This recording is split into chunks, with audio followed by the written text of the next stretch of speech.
une règle d'or. Plus petit le premier projet est, plus gros est le succès. Alors, c'est que quand tu as un petit projet, tu vas déjà le livrer rapidement, ce qui te permet d'avoir une étude de cas rapide à présenter à d'autres clients. Mais en plus de ça, tu vas aussi avoir des résultats visibles plus rapidement et une complexité maîtrisée. Et par expérience, j'ai pas un seul client qui n'a pas renouvelé, qui m'a pas parlé d'un nouveau problème qu'il a dans son business après que je lui ai livré le premier projet. Et en fait, c'est super important d'éduquer aussi ton client. Donc, j'ai pas mal de clients qui viennent, qui me disent, voilà, moi, je veux automatiser ça, ça, ça, ça, ça.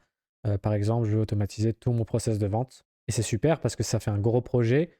On peut l'évaluer à 10, 20 000 euros. Mais le problème, c'est que à vouloir tout faire, on va rajouter de la complexité pour rien et on va en fait arriver à un projet un peu médiocre parce qu'on n'a pas su découper en phases. En fait, ce que j'aime bien faire avec les clients, c'est de leur faire des V1, V2, V3, phase 1, phase 2, phase 3, où en fait, on va commencer par focaliser sur une problématique du processus de vente. Typiquement, on va commencer par juste de la qualification de lead. Donc certes, le projet est moins gros, on va dire qu'on est à 5 000 euros, mais ça va nous permettre de livrer le projet rapidement, qu'il soit satisfait rapidement, qu'il ait des résultats visibles et surtout qu'on maîtrise la complexité parce qu'on a focalisé que sur un aspect.